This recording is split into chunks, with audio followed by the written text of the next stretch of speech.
Hello and welcome to another Deep Thinking Monday. How many of us often call emotions like anger, frustration, fear, sadness as bad?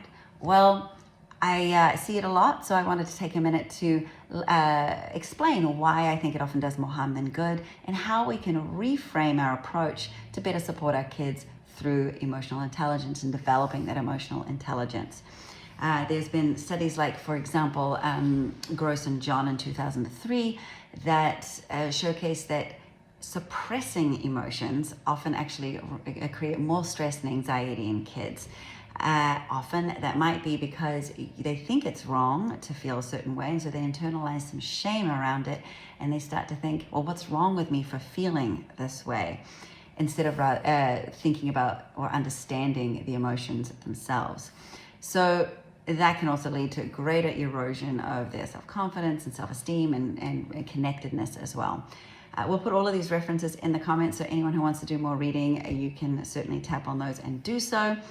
But we want to keep this short and sweet. So all emotions are actually natural responses. So there is no such thing as a good or a bad emotion. There's just more comfortable ones, easier ones to process, and more challenging ones to process. But we like to reframe our approach to those emotions as thinking of them as messengers. They're messengers or alarm sounders of some kind. And often, because we're always feeling more than one emotion, we have to create space around our emotions in order to really understand what the purpose of all those emotions are. So there are really simple things that we can do to understand our emotions a little bit better. For example, I'm just going to give you 5 little tips here that next time your little one is storming, you can try this. But Dr. Dan Siegel's work on Name It to Tame It really works. I've seen this in practice over and over again. Emphasizing the power of labeling our feelings. So being able to say, oh, I can see you're really angry right now. What else are you feeling? Having your kids kind of maybe use visual tools or think about what they're feeling and list them and think about all the different things that they're feeling.